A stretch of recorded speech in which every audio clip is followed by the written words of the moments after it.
अमृत लीला प्रभु ने मध्वाचार्य के विषय में। बैठो बैठो, आप बैठो, आप बैठो।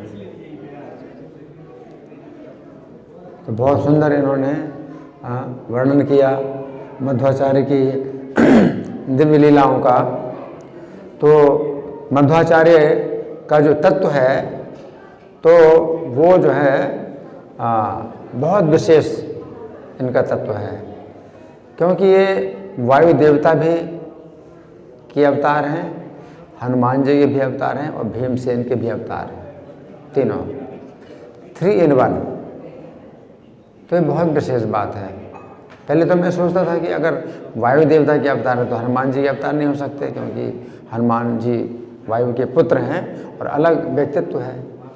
और अगर हनुमान जी के अवतार हैं तो भीमसेन के अवतार नहीं हो सकते, भीमसेन एक अलग व्यक्तित्व है। लेकिन अब मुझे समझ में आ रहा है कि तीनों व्यक्तियों ने जो है एक शरीर में अवतार लिया है। तो मध्वाचार्य के शरीर में हनुमान जी भी हैं और भीमसेन भी हैं और वायु देवता भी हैं। तो इसलिए इनका जो चरित्र बहुत दिव्य है, क्योंकि हनुमान जी का भी इसमें चरित्र है, भीमसेन का भी चरित्र है और वायु देवता का भी चरित्र है, तीनों का है। हनुमान जी भी जो है मतलब अद्वितीय सेवक हैं भगवान श्री राम के, है ना। तो कुछ ऐसी भी लीलाएं हैं जिसमें हनुमान जी का जैसे श्री राम के प्रति प्रेम है, तो वो भी जो है इनके जो है लीलाओं में प्रकट होता है। और जो भीमसेन है तो वो जो है श्री कृष्ण के प्रति बहुत प्रेमी है ना। और बलवान जो है भीमसेन भी अद्वितीय बलवान है, हनुमान जी भी अद्वितीय बलवान है। तो वो भी जो है इनके चरित्र में प्रकट होता है। जो भीमसेन का बल था वो भी मिलता है इनके शरीर में, और हनुमान जी का जो बल था वो भी इनके शरीर में मिलता है। और जो वायु देवता हैं, क्योंकि वो भीमसेन के भी पिता हैं और हनुमान जी के भी पिता हैं, तो ऐसे पुत्रों को पा करके वायु देवता को भी जो है मतलब कितनी भक्ति आ गई, है ना। तो वो जो है वायु देवता जो है वो भी है। और जैसा इन्होंने बताया कि इन्होंने जब श्वास खींची तो इनके श्वास के खींचने से ही वो जहाज जो है इनके निकट आ गया, समुद्र में जहाँ जो है वो फंसा हुआ था निकट आ गया। तो ये जो बात है ये मतलब मुझे बहुत ज़्यादा समझ में आती है कि ये बात जो है मतलब जो पहली बार मैंने सुना, इन्होंने जो बताया पहली बार सुना। तो इसके पहले तो हमने यही सुना था कि इनके पास के कपड़ा था, तो कपड़े से इन्होंने जो है मतलब कुछ हवा को मतलब चलाया और वो जहाज इनके पास आ गया। लेकिन अगर ये वायु देवता के अवतार हैं तो वायु देवता की श्वास से ही जो है मतलब वायु निकलती भी है और श्वास से ही वायु अंदर भी जाती है ना। तो अगर ये वायु देवता के अवतार हैं और श्वास खींचेंगे तो आसपास की जितनी भी हवा है वो इनकी श्वास से अंदर जाएगी, तो कोई भी चीज़ इनके पास आ जाएगी। और पहले के जो जहाज़ थे वो पाल से चलते थे, पाल से चलते थे कि हवा जो है वो पाल का जो है मतलब दिशा बदलते थे। उस तरह से हवा जिस दिशा में जहाज़ को चलाना चाहते हैं तो उस पाल की दिशा को बदलते थे। और हवा जैसे चलेगी उस दिशा में हवा चलेगी तो जहाज़ चलेगा, अगर हवा उस दिशा में नहीं चलेगी तो फिर जहाज़ नहीं चलेगा। तो हवा के ऊपर बहुत ज़्यादा ये जहाज़ है निर्भर होता था कि और हवा के सिवा और कोई दूसरा उपाय था ही नहीं जहाज़ को चलाने का। तो इन्होंने जब श्वास खींची तो ये वायु देवता का जो है कार्य है कि श्वास खींची इन्होंने, तो इनके श्वास के खींचने से जितनी हवा थी दूर दूर तक की हवा वो जो इनके श्वास के द्वारा अंदर चली गई। तो वो जो जहाज़ इतना दूर पर फंसा हुआ था समुद्र में, वो हवा के धक्के से वो आ गया है इनके पास में, है ना। तो ये लीला जो है वायु देवता की है। और हनुमान जी की भी लीला है क्या हनुमान जी की लीला है कि जैसे उछल करके तुरंत पहुंच जाएं, कहीं पर भी पहुंच जाएं। तो हनुमान जी की लीला है कि माता जब चिंता करती हैं तो अपने माता के पास तुरंत उछल करके पहुंच जाते हैं। भीमसेन की भी लीला है। भीमसेन जो है उनका शत्रु था एक राक्षस, है ना, तो उसका उन्होंने वध किया था। मणिमान नाम का राक्षस था, उसका वध किया था गंधमादन पर्वत। तो उसी ने जो है जन्म लिया था सर्प के रूप में, और वो पहचान गया कि ये भीमसेन ही है, मेरे शत्रु हैं, इन्होंने मुझे मारा था। तो भीमसेन मान करके इनको जो है वो मारना चाहता था, लेकिन इन्होंने अपने पैर के अंगूठे से दबा करके ही उसको मार डाला। तो भीमसेन की भी लीला है। तो तीनों व्यक्तित्व हैं, तीन पर्सनालिटी है इनकी, जो है तीनों पर्सनालिटी हैं ये मध्वाचार्य की। और जब व्यास जी के पास गए तो सामान्यतः जो गुरु शिष्य परंपरा होती है तो उसमें विधि पूर्वक गुरु को प्रणाम करें और प्रश्न करें और फिर सेवा करें, तब जो है उपदेश प्राप्त होता है गुरु से शिष्य को। तो ज्ञान इस प्रकार से जो है गुरु से शिष्य को प्राप्त होता है। लेकिन कोई शिष्य इतने भी योग्य होते हैं कि गुरु जो है उनको कोई शिक्षा नहीं देते, बल्कि उन्होंने शिष्य ने जो कार्य किया है उसका केवल अनुमोदन करते हैं। तो व्यास जी ने इनके कार्य का अनुमोदन किया। इन्होंने गीता की जो टीका लिखी थी तो उस गीता की टीका जो है व्यास जी को पढ़ के सुनाने लगे।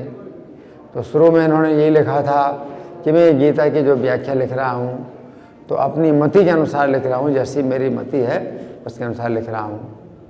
तो व्यास जी ने इनको जो है सुधारा, कहा कि नहीं, तुम गीता की जो टीका लिख रहे हो तो अपनी मति के अनुसार तो तुम बहुत लिख सकते हो, लेकिन तुम तो लोगों की मति के अनुसार लिख रहे हो कि वो कितना समझ पाएंगे उस तरह से लिख रहे हो, इसको सुधारो।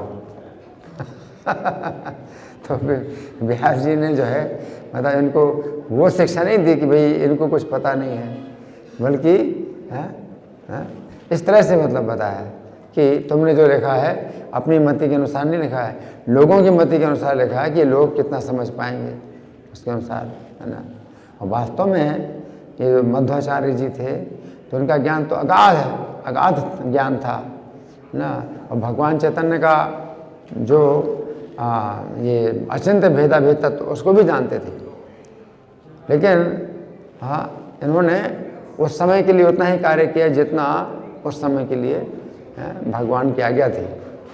भगवान ने कहा था कि अचिंत्य भेदाभेद तत्व मैं समझाऊंगा, तो इसलिए भगवान जो कार्य आगे चल के करेंगे उस कार्य को इन्होंने नहीं किया।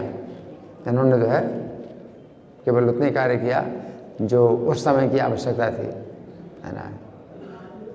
जैसे हनुमान जी थे तो हनुमान जी से भीमसेन ने पूछा कि आप तो इतने शक्तिशाली हैं कि आप रावण का वध कर सकते थे, तो आपने रावण का वध क्यों नहीं किया?